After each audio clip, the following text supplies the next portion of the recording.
I don't know. I can't.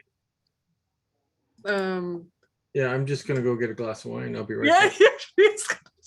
I you never thought of that. think I'm kidding? It's gonna be one of those sessions. I'll give Mark 2 minutes to get a glass, and then we'll go ahead and open it up. I can't see how many people are currently here. 22. That's pretty good. 22. That's pretty good. Hey, Bonnie. Although only less than half of them have put their name in the table in the collaborative notes. So while we're waiting, I can ask folks who are on the call. If you don't have it, Alicia will repost the link to the collaborative notes doc, and please sign in and let us know you're here. That would be great. We're going to get started here in just a minute or two. And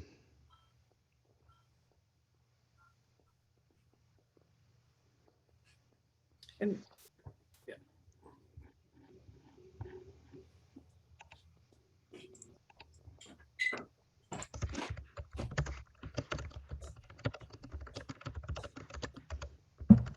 Hey, Karen.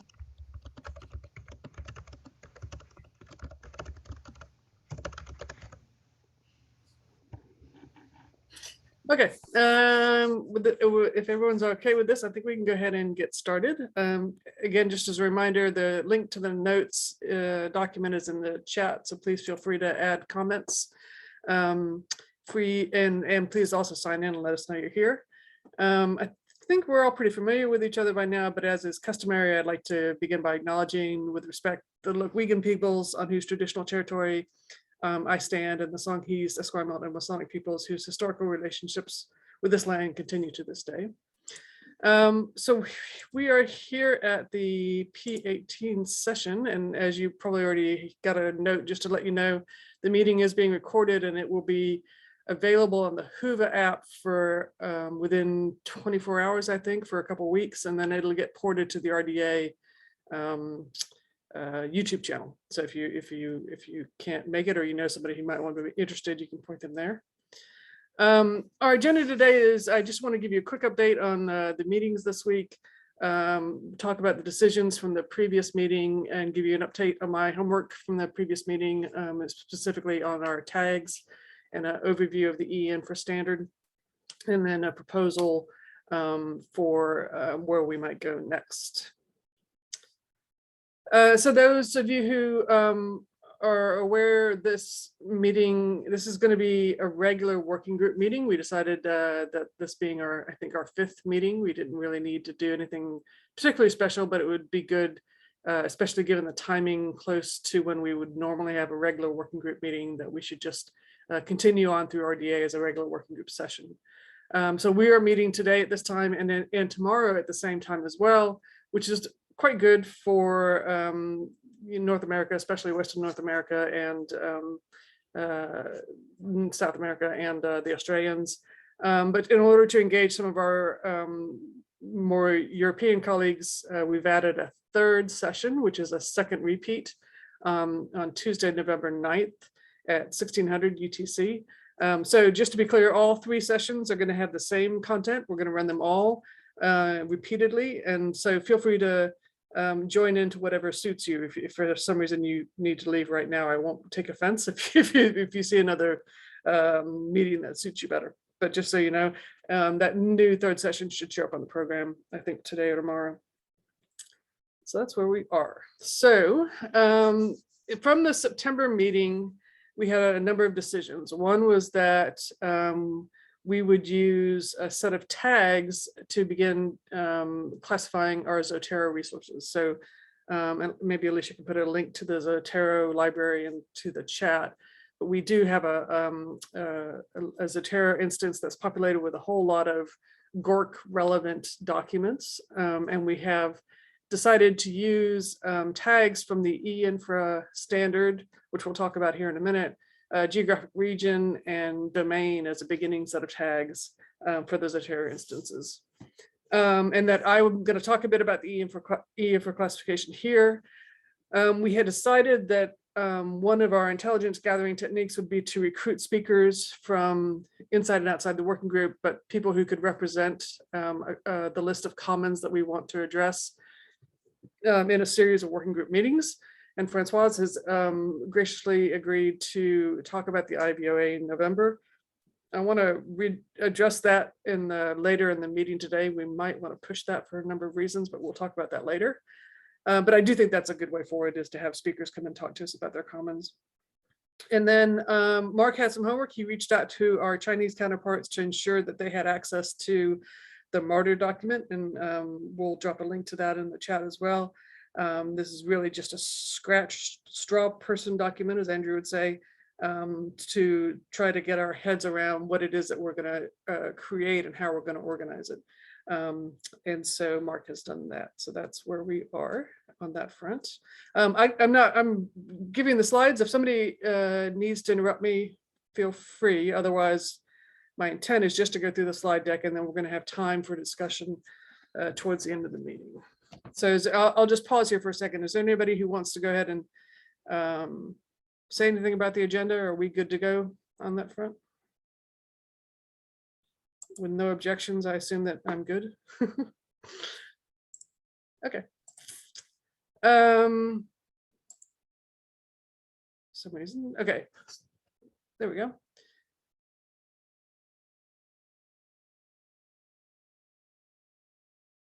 My apologies. Okay. So as promised, in the Zotero instance, we have a set of tags, one covering a geographic domain. We used the OECD, a standard from the OECD, which is also used by EInfra standard as well, for the scientific domain, the area of study. And I'll go through each of these in a minute, but just to let you know, we for the regions, we are using the UNSD standard for country or area codes from the UN Statistics Office. We have a set of tags that reflect the GORC topology as it stands, and we have a set of tags that are consistent with the service or resource description categories for the European Open Science Cloud. So going through each of these, and again, in Zotero, you can look and see that there is a tag button here, and these are expandable if we need them. But what we did is we used the OECD classification for domains of study, and we have created the top level, the 6 top level categories. There's certainly more subcategories within each of these, but that's where we've set these up so far. We've also set up a set of tags for the world regions.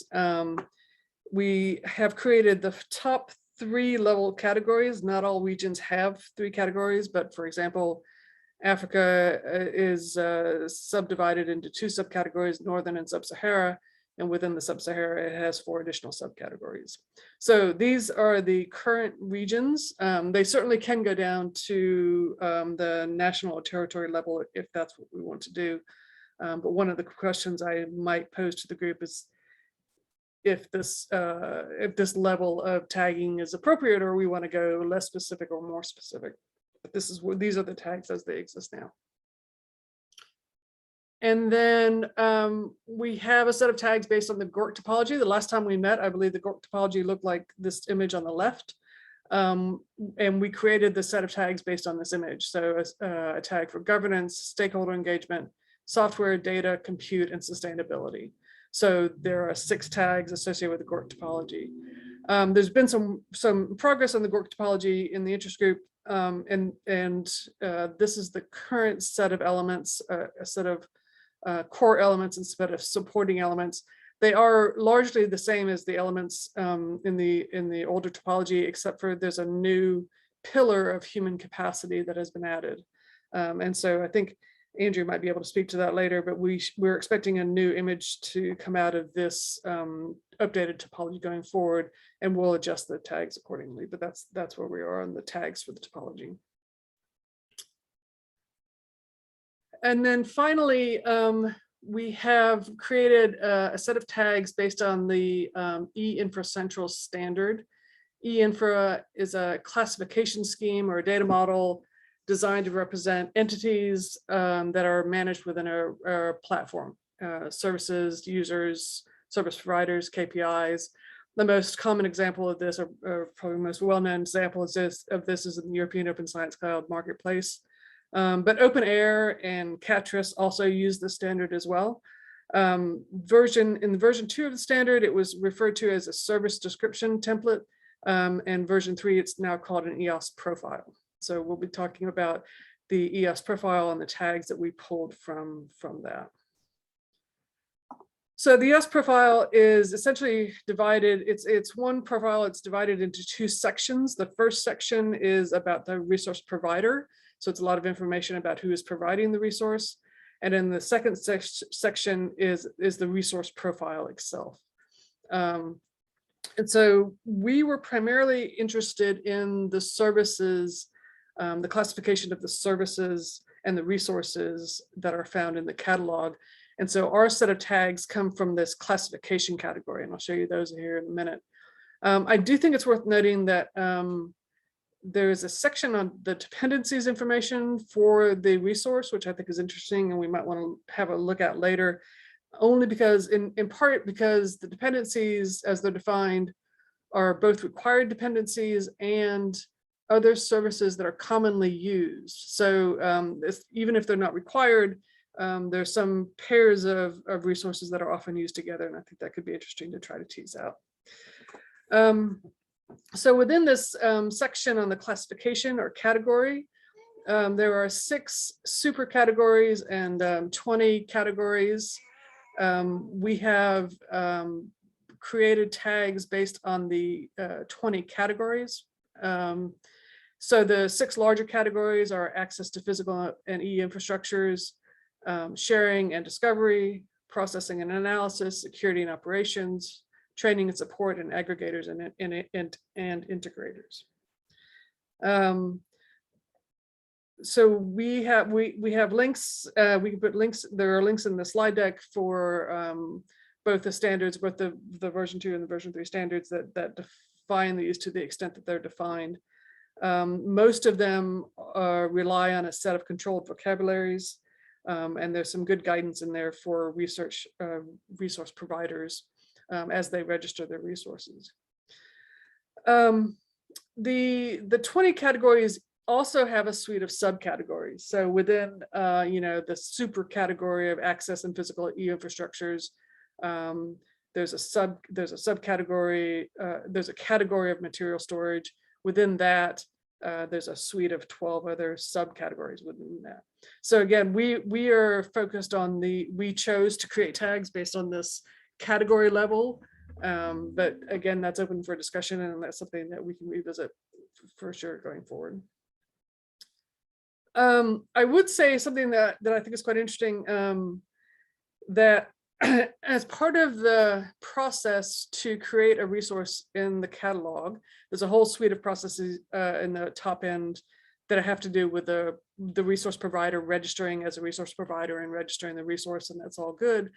But one of the things that they require is also a set of KPIs for the resource or the service, and a set of engagement metrics or usage metrics for the service that get updated as part of the catalog.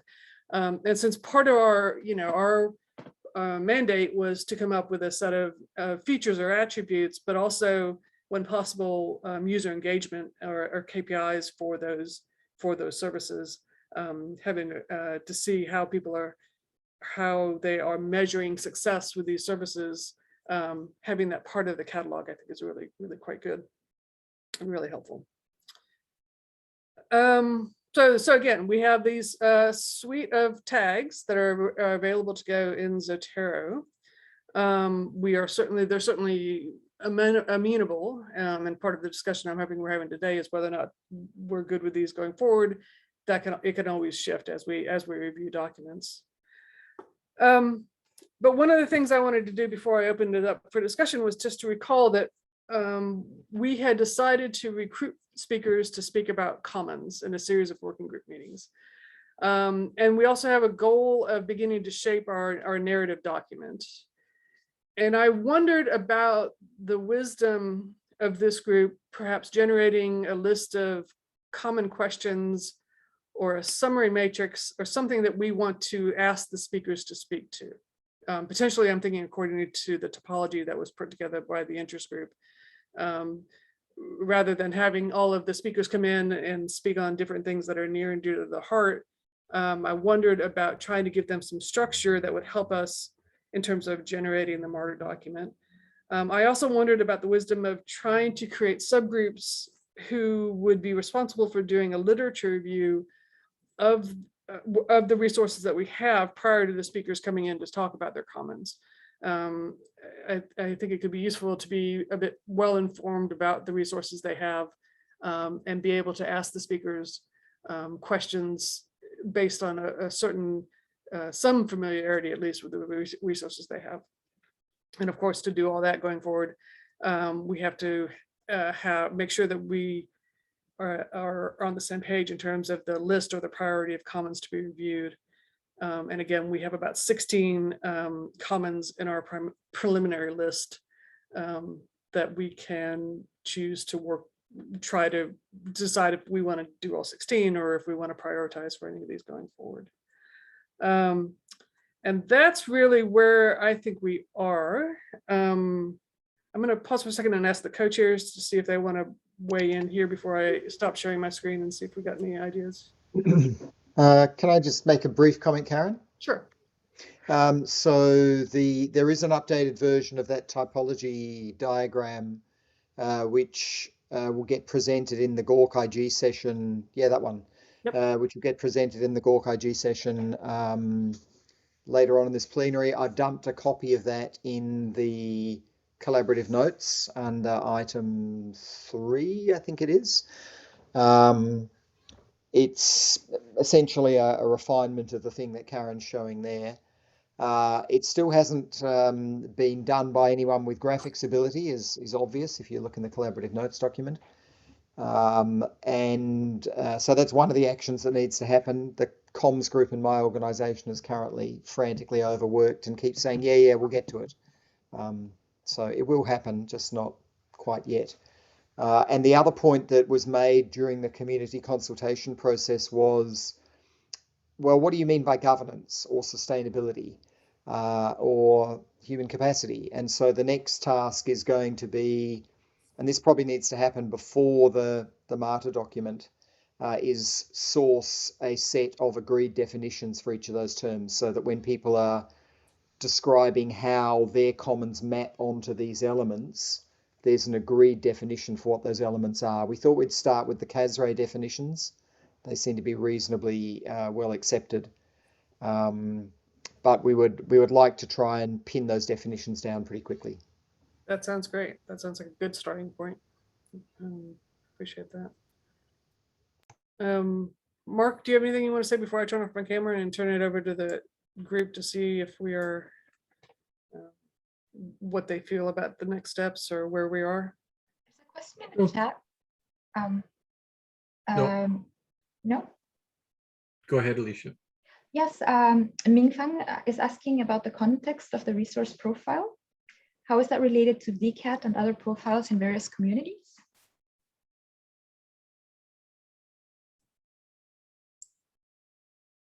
DCAT is, if I'm not mistaken, meant to be a resource profile for data repositories. Somebody can correct me if I'm wrong about that.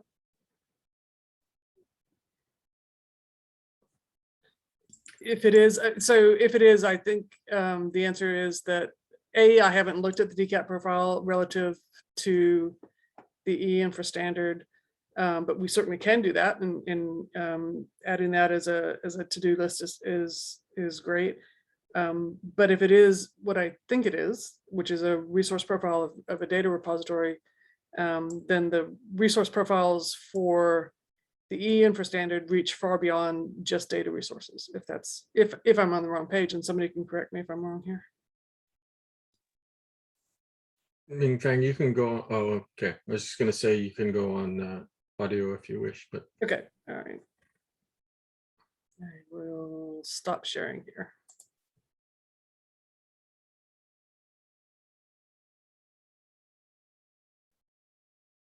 So Mingfang, I think she's giving us the thumbs up for that. That's great. Mark, were you going to say something?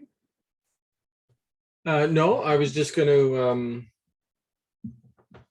suggest that I don't know if folks want to go back to the tagging conversation slides that Karen had presented on, if there's any comments about any of the tagging pieces.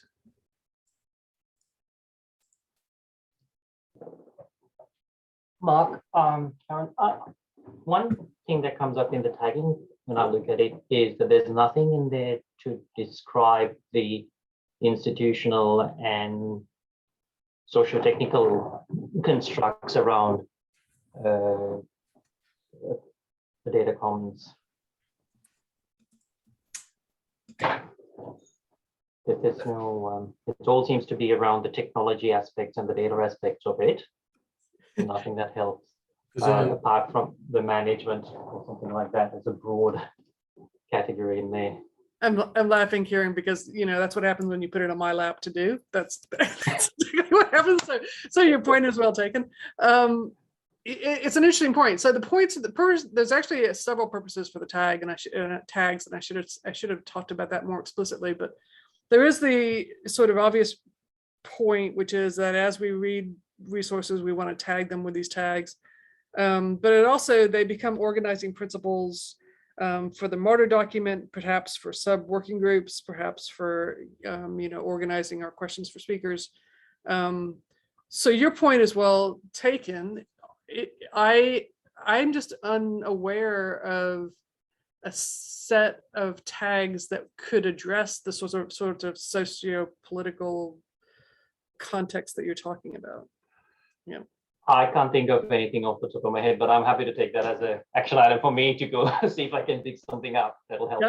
Yeah, that would be great. Maybe there's something in that CASRA definitions that Andrew referred to, perhaps.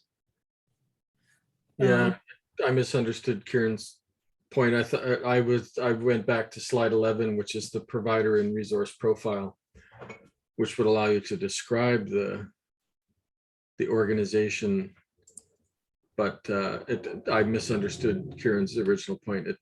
So there's a lack of tags to describe the more organizational, human, social side of it. Although there is a controlled set of taxonomies for the org type. So the infra does have controlled vocabularies, and I can pull those out if that's interesting.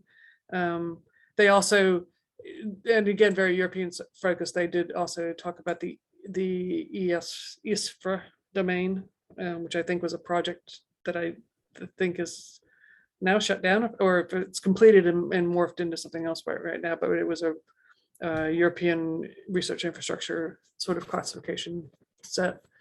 So that classification may be able to get at what you're trying to get at, Kieran, for the provider. So, Kieran, is something like the SDGs too blunt or too high level for what you're thinking? I'm not too familiar with it, so I can't answer that one, Mark. Because what I'm saying is it's useful for us to be able to describe, as much as we describe the technical and data constructs around it, it's useful to describe the institutional and organizational constructs around the different data commons we see. Yeah, it's a good point. And actually, one of the documents I'm working on for the Alliance is an international relations roadmap. And I created my own organizational typology to describe the types of organizations and then the types of partnerships that the Alliance may engage international partners with. Now, having said that, I didn't do a lot of research to see if there was something else. I just created a taxonomy to suit my own needs. So I understand what you're getting at, Yeah, so Mark, I think it's broader than just, I mean, if I reflect on some of the stuff that I know Kieran's been involved in Australia, it's broader than just the kind of organization. It's the kind of structures you put in place within the commons. Who are the providers of data and services? Who are the consumers of data and services? How are they involved in the governance arrangements? what roles do they have to play? It's all of that organizational. I just feel like I'm just saying what Kieran's already said. It's all of that organizational infrastructure that's needed to make the commons work, because simply putting the technology in place is not going to be enough. And it's all of the trust relationships around that as well.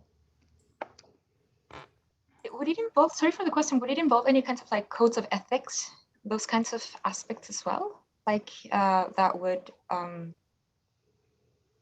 inform the community practices and relationships? Absolutely, Alicia. Ethics is one.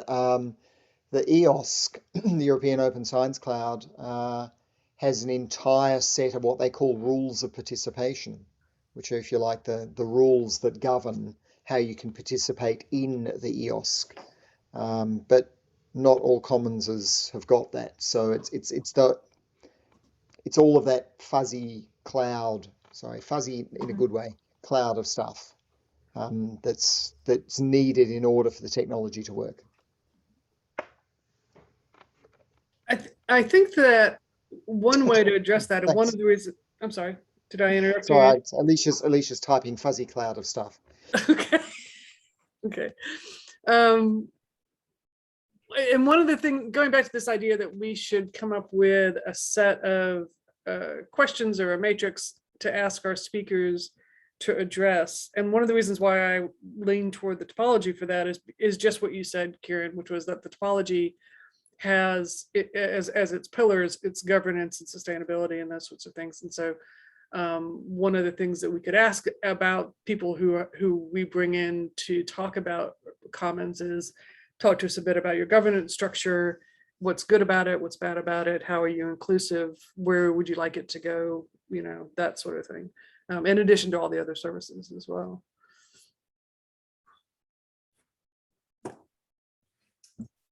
So I guess that boils down to Kieran will look to see if there's an additional profile or typology that we could use. I put in the chat, Kieran, I put a link to the classification code list that's used in eInfra for the organization type. I don't think it probably gets as close to what you want, but that's what they've used. And I do think that was part of the reason the migration from version 2 to version 3 in the eInfra standard was that they wanted to have more information on the provider, specifically so that they could start looking at the appropriate ways to include commercial providers as part of the catalog. I did also note what I thought was interesting was that they, in version 4, which is upcoming and I think probably got delayed for COVID, or at least going forward, I don't know if it's going to be in version 4, but it's certainly on their roadmap to start including PIDs for organizations and for people as part of that as well, which is great. So it could be that ROAR, Kieran, the research organization PID, might have a classification that's also useful there. And since that's part of the roadmap for the catalog, again, anything we can do to be consistent across these big international projects, I think would be really great. Yep, I'll have a look. Okay. It also makes me think of makes my teeth hurt a little bit thinking about how nicely this would fit into a semantic repository, but it might be worth checking Vivo to see if there's a standard ontology in the Vivo system that might fit this requirement. I'm not sure there is, but it's an option too to look at that. Is Francoise on the call? Yeah, she just put a chat. Oh, did she? Interesting to check how these tags apply to IVOA. Yeah, that's right. And so, Francoise, since you had so graciously agreed to be our guinea pig for our first meeting, I think I have a good grasp on what we're trying to do here. I think it makes sense for us collectively as a group to actually start creating the questions that we'd like speakers to address. Go ahead. It will be interesting because, the IVOA is not providing physical resources. except a registry of resources. So I am very interested when I see your long list of tags, and but the governance and so on is really critical aspect of a game. And then defining standards, how do you put a tag on that? It can be seen as an infrastructure, the standards, but not the way people usually think about it. So this is also why I was suggesting the IVOA to have a look, but it can be done at a second stage eventually. But it's very clear in our case, it's very clear that governance and the way we manage the input from the participants is really the key of the game. Yep, that makes sense. And I would be interested to know how your catalog of resources compares with the catalog standard that eInfra put together, realizing that even if you don't provide access to physical infrastructure, you're still providing resources. Yeah, so it's an interesting one, Karen. I mean, the IVOA is an interesting example because the IVOA itself doesn't provide resources. Yes. But the organizations that use the IVOA standards do.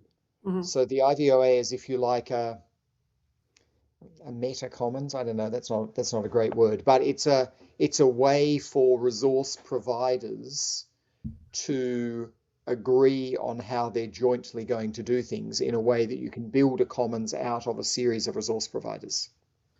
But actually, I think that's very similar to the EOS marketplace, because the eInfra standard has a whole list of resource providers and then what they're providing, which is similar to IVOA, Francois, if I'm not mistaken. No, the core of the IVOA is the defining standards, which are shared by the community afterwards. And one of the things IVOA provide is the catalog of resources which are enabled by the standard, which enable the standards. Yep. And so I think it's an interesting example, but I agree to wait until you have the questions, and then I will see which questions we can answer and which are put on the side because they are irrelevant. I wonder if one of the questions to our speakers might be, here is the four-parter, here are the tagging, this is the tagging framework we're using to describe these research commons. Do you see all or some of these applying to the task of classifying components from your particular research commons? Yes, this is what I was suggesting. Yeah. So and I really think that questions about governance, I had understood from the early discussions about GORC that governance is a key component to be a commons. So I really think that there is a need to insist on, to ask questions about the governance, and that maybe the different kinds of governance you will find will help to define tags about the governance. I don't know. But Mark, you have begun to work about that. So what types of, are you thinking what types of governance models or governance approaches apply in your research commons? Okay. Yes. Yeah.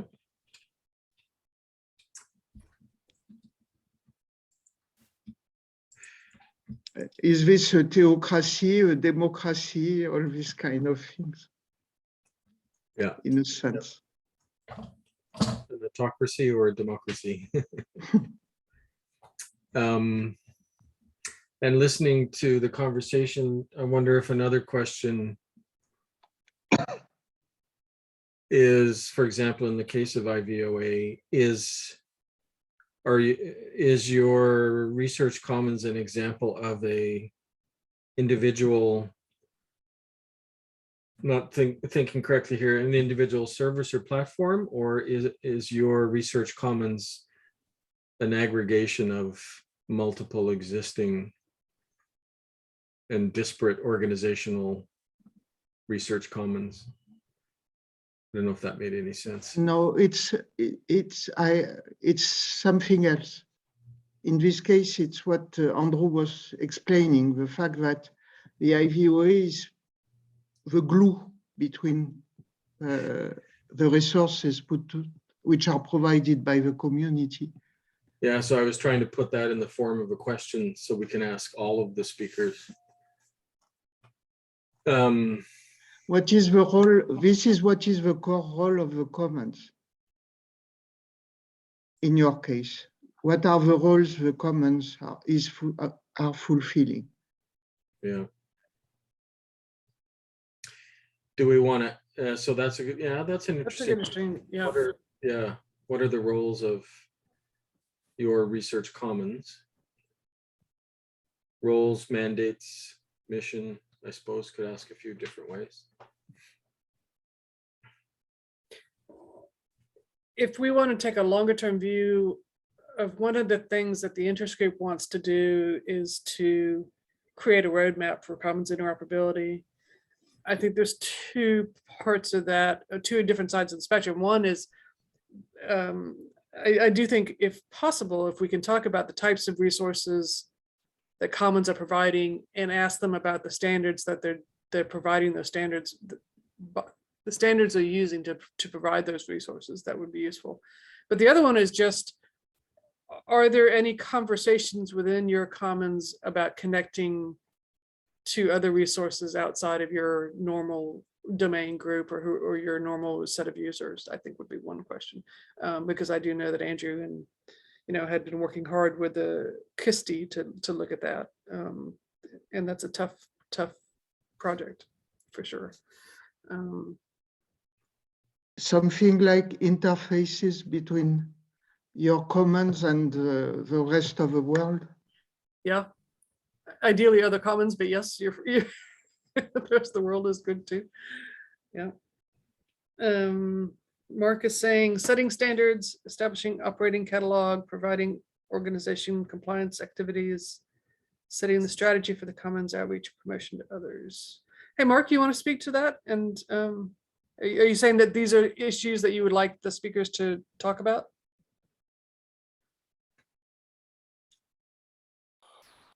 Oh dear.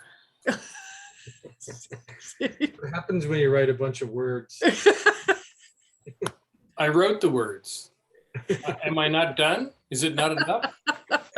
If you want me to interpret for you, which I wouldn't wish for you, honestly. Well, I mean, these are, I'm sort of grabbing from some of the, thank you, Francoise. See, Francoise she's happy. So I don't need to talk. I don't know if there is a taxonomy of roles.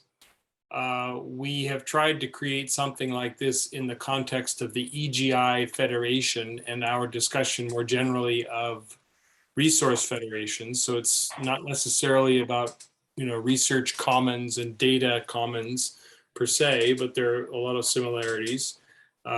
You might have a conversation with EUDAT, which is more data oriented than EGI, which is more resource oriented, compute infrastructure oriented. But I think there are, there's a need to set standards, metadata standards, vocabularies, establishing and operating a catalog maybe, or just providing registry interface mechanisms. Some groups may conduct some compliance activities. There may be some strategic discussion. And as people were just discussing as I was typing, the idea of the amoebas reaching out and touching one another and I guess becoming bigger amoebas. So we're going to go from the one cell to the multicellular. So there are probably several other things which I didn't come off the top of my head, but so I apologize. I was out of the room for a little bit, so I may have misunderstood the framework of how we're supposed to ask questions. You're saying these are the questions we need to ask our speakers? that we would ask each speaker, Francois being the first one, to address in their presentation when they give it. Oh, I see. Okay, so I'm not sure I can answer that question about questions, but I just throw this out. So hopefully this is useful. That actually is really useful, and I understand it now that you added words to your words. I appreciate that. But so then I see that the question then becomes, what roles does your commons provide or fulfill? And then we could the list in the chat is a certain, some of the roles that they might provide as an organization. Yeah, functional roles. Yeah, yeah. Yeah. These are all also governance roles. So, choosing what are the modes of data exchange? What are the rules of the road? Is it just fair or is it more than fair? For example, the Global Alliance for Genomics and Health, or Genomes in Health, has a governance document which espouses fair. It espouses some purpose as a general thing, a thing bigger than each of its members. So there are sort of founding principles that people buy into when they become a part of the Global Alliance for Genomes and Health. But it's all soft. So you will not be beaten up if you fail to adhere to the rules, but there will be shaming. You will be called out and yelled at.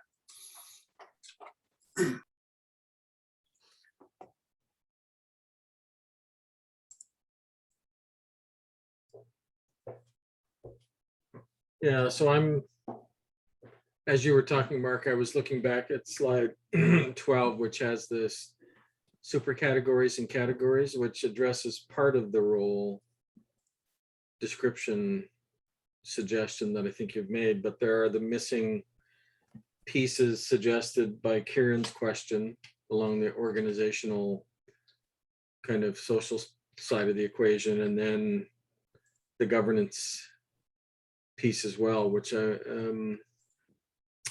I suppose could be part of the operations and infrastructure management services piece, but maybe not.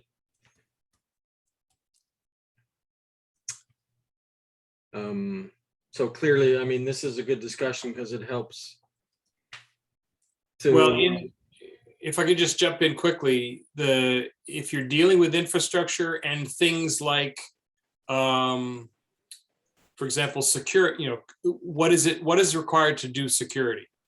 And there's typically a need for somebody to be the security coordination function. Somebody needs to gather information about breaches or problems and work amongst the participating members of the commons to say, so-and-so has been breached and you are now at risk and you need to take action, or there's this report of a new failure or a new vulnerability and we all need to do something. So every one of these things has some, there's technical stuff, there's soft stuff, which is typically organizational as well as a bit of policies and procedures. Even identity management, authorized use policies, simply, what paperwork do you have to sign to get an ID, a username? So, and it gets kind of sloppy because this stuff gets embedded in the normal day-to-day and you don't really see it as a separate thing. So anyway, sorry to interrupt, Mark. No, that's fine. It's as different people make comments, it makes me wonder, Karen, if essentially what we're saying is that we may need to go one level further down in the e-infra. Yeah, that's sort of why I had those two slides there. Yeah, so the super and then the categories, and then the subcategories. Is that what you're talking about, going to the subcategory level, Mark? Yeah. Yeah. Yeah. Maybe it will be. And so one of the things we could do is set up a checklist using the infra standard and say, which of these do you provide, and in Francois' case, the IBOA case, it would be which of these services do your providers provide, if I can say that. Almost like a checklist, like which of these have you found, and then others that aren't included there would be one way to go about that. And it does set up the Europeans to be the standard, but I do think that they are well advanced, and this is a really great jumping off point for a discussion with all the commons. So if that feels inappropriate to people, please let me know. But I feel like they've done a lot of really great work in terms of organizing infrastructures. Yeah, and I just, I'm looking at the security and identity one. And the subcategories are user authentication, identity and access management, threat protection, coordination. Yep. Tools, certification authority, single sign-on. So I think it's, I think we'd almost need to go to that subcategory level. As busy as that would make the Zotero tagging structure. Oh, so you think it's important? And I apologize, my camera's getting. Oh, sorry. Sorry, Karen, ignore that. This is more applicable to filling out the more detailed stuff outside the Zotero context.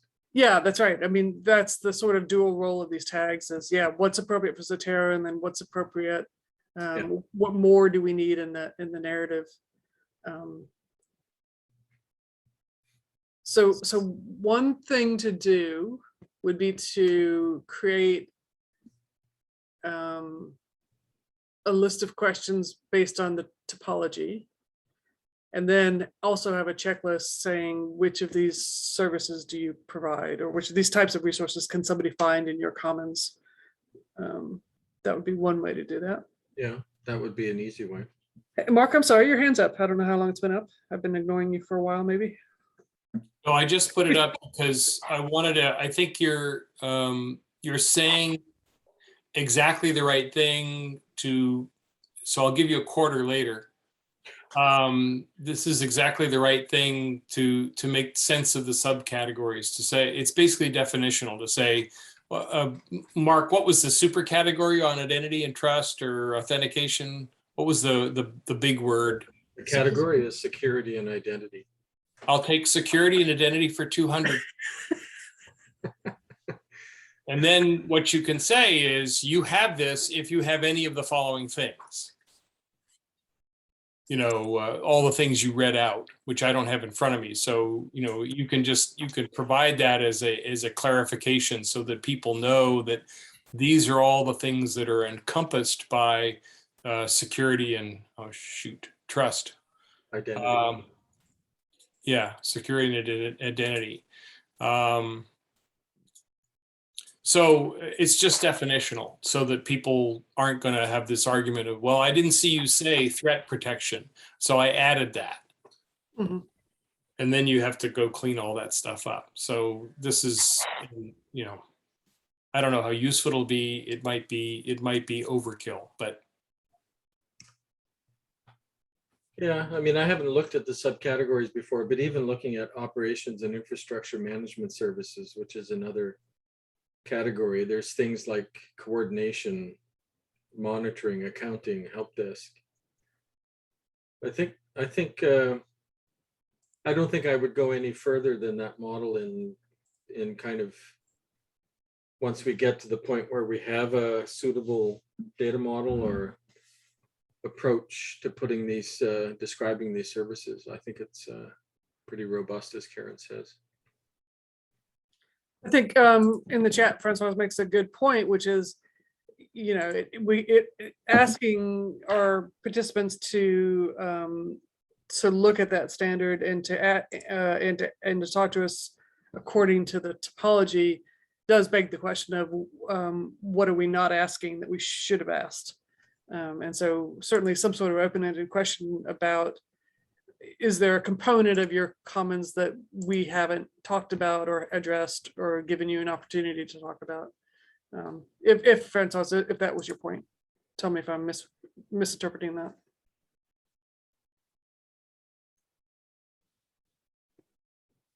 Yes, there is the fact that there is a need to check the list of attributes you are proposing, but another point, you know, if you are preparing a list of questions, there can be, the last question can be, what is the missing question? Is there any missing question to define what you are doing? Yes. Yep.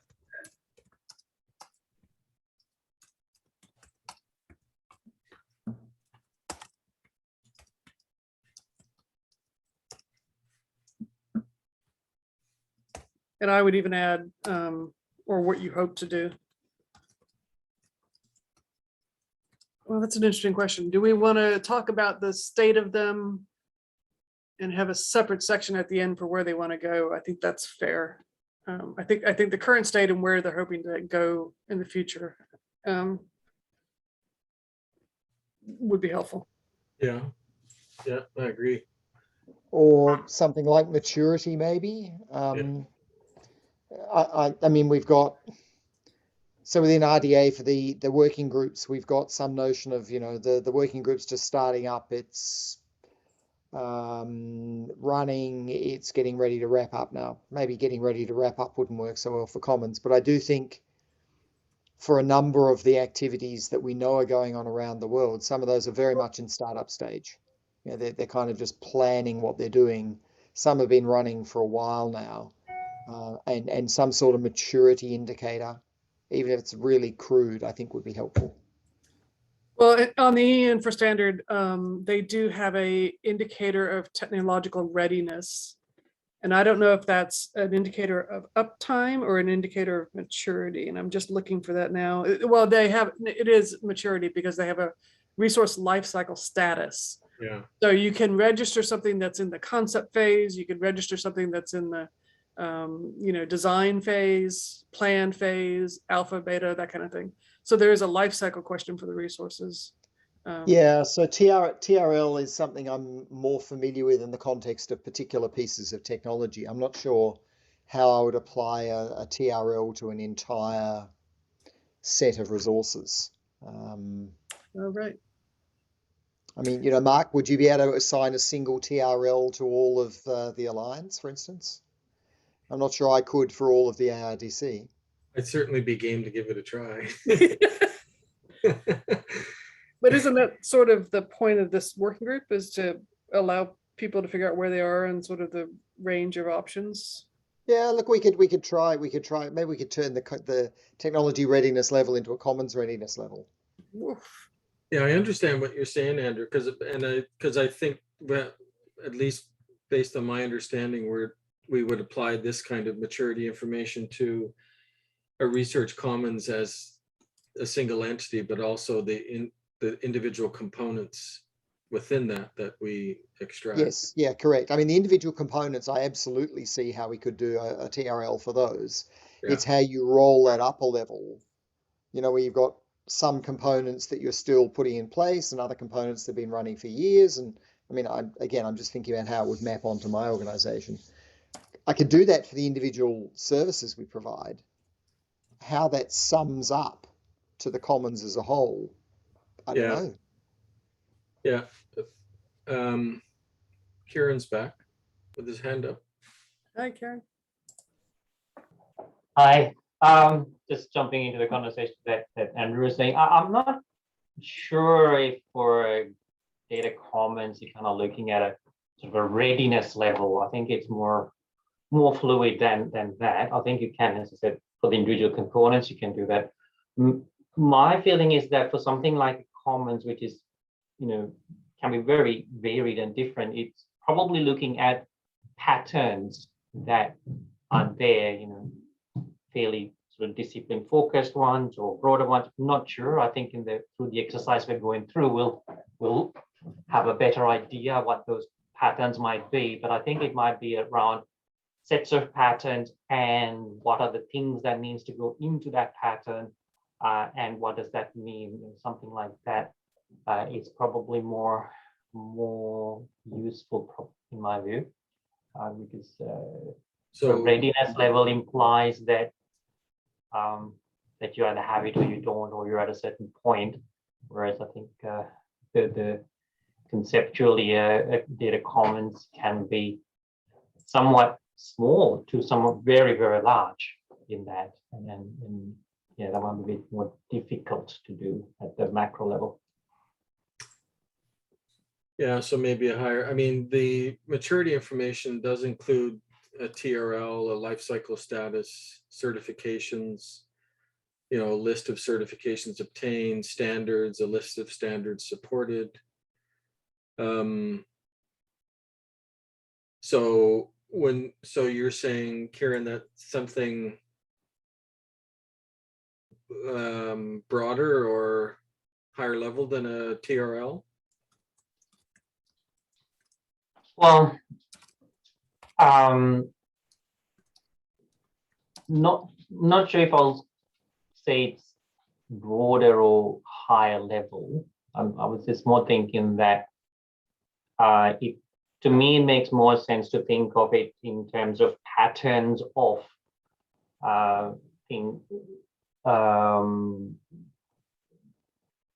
data commons. I'm just trying to think through what I'm trying to say here. I guess when you take the components, you'll have different maturity level, different styles of those components. When you put a set of those together in a certain way, you've got a pattern that will match a certain use case or a certain, meet certain needs or something like that. And you might find that there are different sets of patterns that make sense or naturally evolved.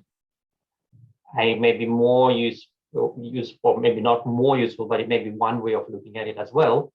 So that for somebody who's trying to think about building or maintaining or evolving data commons, to think in terms of this pattern, of which pattern makes more sense for what I'm trying to do from this commons. Well, listening to you, Kieran, makes me wonder if one were to somehow extract a pattern from a set of maturity information responses, that might do what you're yes. describing. So you're almost taking multiple elements from the e-infra, especially the maturity information piece, and from that extracting, as you say, a pattern of that particular piece of infrastructure or commons. Okay. Which may actually kind of brings me back to Andrew's comment about the challenge of applying a TRL to a commons as an entity. So Yeah. it's a good thing to think about, how we might extract some kind of pattern from a set of attributes. Alicia's got her hand up. Thanks. I was just wondering, the word that keeps popping up for me is the idea of function. You have a set of elements functioning, serving a purpose, serving a specific use case, but defined from the originator of that pattern, right? Like not defined in terms of what's not externally, but internally, from the perspective of the commons. Mm-hmm. And how could we raise a question that encourages that perspective? So, as opposed to like an external type measurement, readiness for something else, but what is the commons accomplishing? And how is the architecture, how's the structure you constructed in order to make that happen? Mm-hmm. So, the pattern emerges kind of, I wouldn't say organically, but more, it's closer to, the use case as opposed to imposing the external classification onto the use case. Just read it as kind of closely as possible to what it is. If that makes. So how does that differ from the question about what is the role of your commons? The things that I just don't quite understand what you're asking is different in terms of the functionality and the roles of the commons. Oh, it's linking that directly to the pattern, right? So Kieran's question was about, deriving sort of, rather than looking at, readiness level, just looking at whether, there are patterns that can be identified. And I was just suggesting that one link the function or the roles to those patterns without necessarily mediating like a taxonomy of sort of elements for those patterns to emerge. They don't have to emerge from the taxonomy. They can emerge from the functioning of the commons related to its purpose. Yeah, your description kind of resonated for me, Alicia, when you used the use case term. And that may be one way to look at both yours and Kieran's suggestions, is trying to put specific use cases on top of the infrastructures. Not sure if that is what you were thinking, but I mean, I don't know if this is what Kieran was thinking. I think he just left for a second. Yeah. But if he can, I was thinking more, do we go about it sort of maximally empirically and look at the patterns that emerge from those descriptions? Or do we start by that checklist, asking the commons to sort of identify themselves in the taxonomy? Yeah. Like, do you know what I'm saying? Like, one is more theoretical, kind of like sort of looking at the use cases through the taxonomy, and the other is looking at the use cases and later deciding how they fit the text, describing them before using the taxonomy to define them, if that makes sense. Yep. I think the use of the word use case would require some thought about what constitutes a use case. So, I mean, being able to authenticate users from another country outside of the commons, or, could be a use case. Or are you talking about something, use cases in research are quite often along the lines of, the ability to measure carbon sequestration in an area or something along those lines. So I think the use case could be a useful concept if it's done in the sense of the functionality of a commons, like the ability to link data to publications or to mint DOIs or something along those cases. That sort of makes sense to me, but that's how I intended it. I mean, that's how I was using it, sort of, self-defined goals and purposes, and sort of how that gets solved. yeah, I But think it's worth. Go ahead, Mark. Go ahead. I think it's worth noting that may be another lens that we consider. I'm not quite sure exactly what that would look like, but some form of use cases that one can either describe, as Alicia says, before applying the taxonomies and the e-infra details, or one that can be done after, to extract a use case from the described functions and components. No, I think it's an interesting lens. I'm not quite sure how we would operationalize it, but I think it's an interesting idea.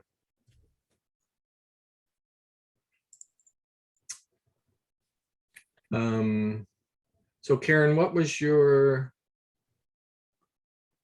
Francois says mission provides the use case. Yeah, I agree with Francois on that. To a large extent, and there may be smaller subsets of use cases, but sorry, Mark, I think I interrupted you. What were you gonna say? No, I was just going to do my kind of, we have a half an hour left and I wasn't sure where you wanted to go. Yeah. At the end of, because we had the next steps piece and then the preliminary list of commons that you had on slide 17. Yep. I think that what I'd like to do is, as folks reflect and they add any other questions that they think might be appropriate for us to take to our speakers, they can add them to this document. We'll do that over the next 2 repeats of this session to continue, and we'll create a master list of all the questions. We'll frame up a sort of a approach, a guide to speakers, saying, these are the things that we'd like you to address. Here's the general questions, questions surrounding each of the does this topology address your commons? a checklist. Does your commons address any of these sort of services or resources? And then run that by it. So this is why I was thinking. So in theory, Francois was scheduled to speak towards the end of the month in November. And I'm trying to figure out if we should use the November meeting to review the guidelines for speakers. So between now and then, create the guidelines for speakers, set of questions, package it up, and then present it to the group and see if anything needs to be tweaked. Before, When is that meeting, Karen? Was it the fourth Thursday of the? I'd have to pull let me pull up my calendar. So it's coming up in a couple weeks. Generally, it's we would expect it to be the 25th. So 3 weeks from now. Yeah, I would let Francoise answer that question.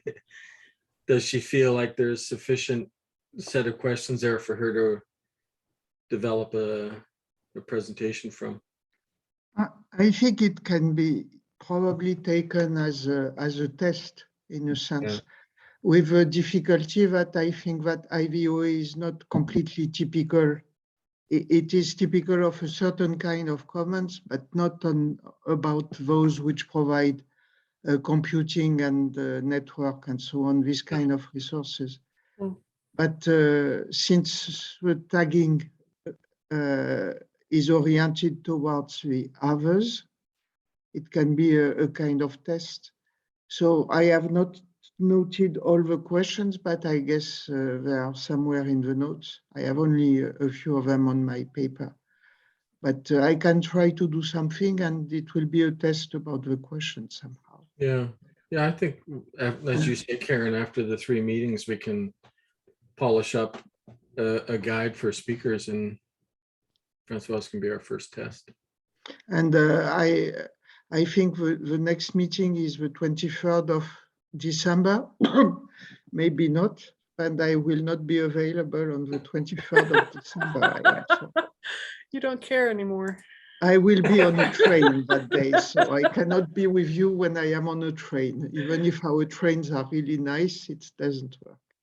Actually, that's a good point. Should we cancel the meeting? I think we should probably go ahead and cancel the meeting on the 23rd. I'm guessing folks are going to be. I'd say so, yeah. Yeah.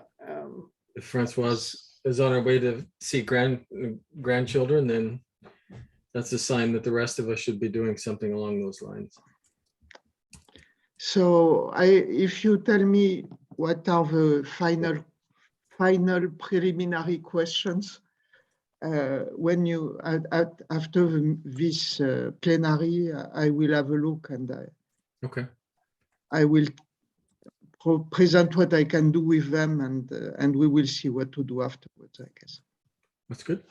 Yep, we can definitely do that.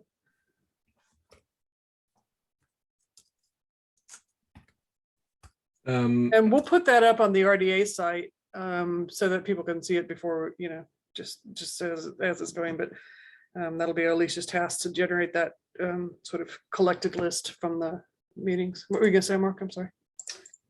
Yeah, no, that's so the next item you have is subgroups for the lit review. Right. So I think it could be beneficial to have all of us, so adopt a commons maybe sort of thing to, have and I am just conscious of doing our homework before we bring a speaker in. I think could be useful. And I'm happy to, be a part of that guinea pig and look at the IBOA documents this month. If anyone, it would be nice if somebody joined me from the group. We've got a nice set of folks here. Does anyone want to join me looking at IBOA documents? I was going to suggest Bob Hainish, but he's left. Right before the volunteer assignments came. Yeah, that's right. I should do the volunteer assignments first. I can run that out to the next couple sessions. If we don't get any volunteers, I'll send a note to the RDA website. Yeah. And I see Sean has been adding some additional suggestions to the preliminary list of commons. Did you want to share that slide? Or we all just kind of look at it ourselves? Hang on, let me get to that point. Okay. And while you're getting that ready, Karen, I heard I'll call it a rumor about Gaia X, that it was experiencing challenges. Does anybody on the call have a sense of where Gaia X is? I can speak to that. Mark? Well, so first you've got Gaia X listed as sort of a pan-national initiative. I think part of the problem is we have an elephant and a bunch of blind men, or more precisely, a bunch of politicians. And they have high expectations about what Gaia X will be. And those expectations are really very much beyond what is realistic. So there was an article in politico.eu, I guess about a week ago, that basically pointed a finger at Gaia X, saying it was a bureaucratic mess. At a certain level, it is. And I say that as someone who's in the middle of it. So I speak with, rather intimate knowledge. But at the same time, the conversation I literally had yesterday with the CTO was, you are in physics and you're trying to define the quarks in the standard model of physics, and everybody else is saying, I don't care about quarks. I want molecules, I want atoms, I want cars, I want high-speed rail, I want all this good stuff. Do not bother me with quarks. And he's trying to deal with rather fundamental things about identity and trust, metadata, registries, trustworthiness, etc. So the fundamental principles that hopefully will make Gaia X work, but it's just not moving fast enough for the political masters. And there is some corporate maneuvering. There's some complaints about the fact that Gaia X has as members horrible entities like Amazon and Microsoft and Google and Palantir. Oh, they're an organization. So people are just saying, how could you possibly be developing European sovereign values if you actually have Google, Microsoft, and Amazon and Palantir helping you with that? Oh, we're just here to help. So anyway, that's a little bit of a snippet on Gaia X. It's more gossip at this point than anything specific, but I can, when we get to that point, try to address, run it through the meat grinder of our categories and filters and dimensions and so on, and put that together. Okay. So that help? That helps, yeah. And Alicia's put the link to the Politico article in as well. So yeah. So another thing, I just want to change tack a tiny bit. One thing that I've been doing on a thing called data spaces and data ecosystems. And so we took three, depending on the audience, 3 open science communities. So one is climate modeling, one is GBIF, the biodiversity group, and Mark, you know about this. And the last one is CDataNet, which is more European than international, global. And one thing that came out of that is the need to address visibility. So even though all 3 of those are open, they have certain needs to control visibility of some information, and there are many other data spaces and data ecosystems, which I know are somewhat orthogonal to this global open research commons idea, but I'm wondering if if asking the question about visibility, namely, what do you expose your resources or your infrastructure, to whom do you expose them? Do you expose it to everybody, or do you expose it to members, or do you expose it to a loose community of disciplinary, like-minded disciplinary colleagues? Mhm. What does that look like? And I do think this is a helpful dimension. I don't know where it fits into your categories, though. I mean, kind of like, are you fair? Are you accessible? Are you interoperable? Are you visible? Or to what extent are you not visible? So I'm wondering about that. Yeah, we can certainly look at that. That's a good point. I can't remember which one it is either, but I think there is a category for that in the e-infra. Forget what it is off the top. You know, to some extent, it fights against the A of accessibility and fair, but there are absolutely science communities who are sharing data with one another and have something of a commons, and they're saying, just us chickens, thank you very much. We're not interested in, and there are good reasons for that, you know, because they can count on the you know, like-mindedness or the understanding, the similarity of their backgrounds, the similarity of their assumed metadata standards, et cetera. They don't have to explain it all. That's a good enough reason to, you know, limit exposure, just to say, I'm going to get more science done if I don't have to spend a lot of time explaining myself to somebody in an entirely different discipline. Yeah. So anyway, I just throw that out as a thing to wonder about. Okay, well, we'll make sure that we can fit that accessibility or Visibility. Yeah. It's not really accessibility, it's more visibility Yeah. or community. What's the definition of community?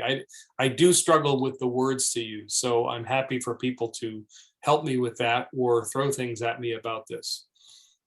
So I Okay. added, I captured some of your thoughts as in a form of a question, Mark, in terms of how do you find your community? Who do you expose resources to? Describe your visibility, those kinds of questions.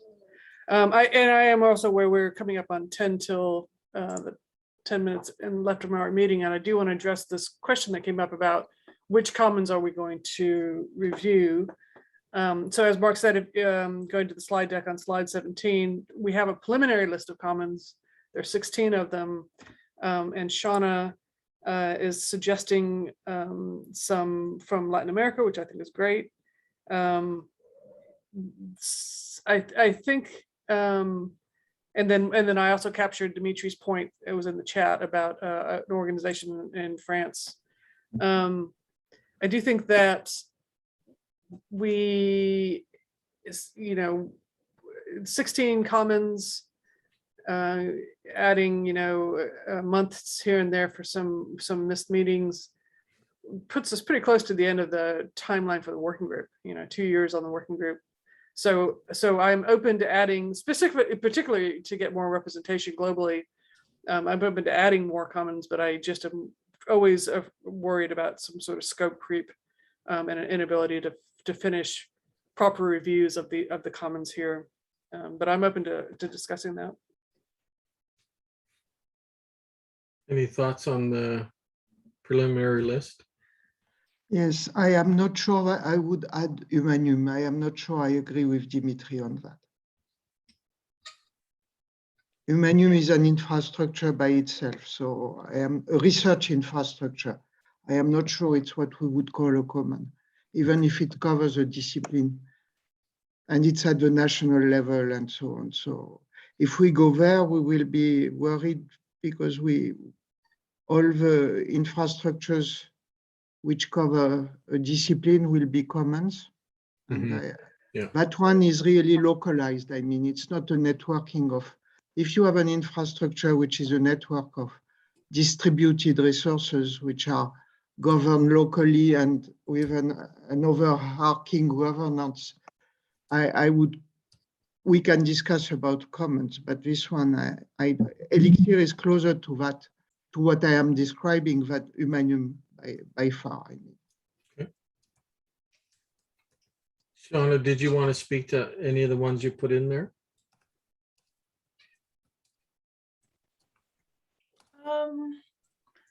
Not really. They're just suggestions. I don't know them terribly well. So I just thought I didn't see any Latin American representation. So I just thought I would put it in there, just in the mix to consider. And I think the representative from Brazil this morning was really good. Washington, I forget his last name. Yeah. And, reaching out to him, and Brazil's doing so much. So BR Chris might not be the right system. He might suggest one of their other systems. So yeah, that's the other one I was asking, and it's come to my attention, is this global open access portal. And that one is, again, Latin America and India are coordinating this effort, and one university in India. So I thought, I just thought I'd put that in there. Just maybe it's more of a friendly relationship between the two, but there seem to be some common goals. And that one and the BR Chris seem specifically portals for access to scholarly literature. Is that right? That's true. Certainly the global open access portal. Yeah, I would think BR Chris would have more of the researcher profiles in their affiliated files. And I'm still learning about Claxo and what they're building, so I'm not certain, but I think it'd be worth reaching out and asking and talking to them. Okay, so we'll take a look at those. Mark D has put a few other ones in the list.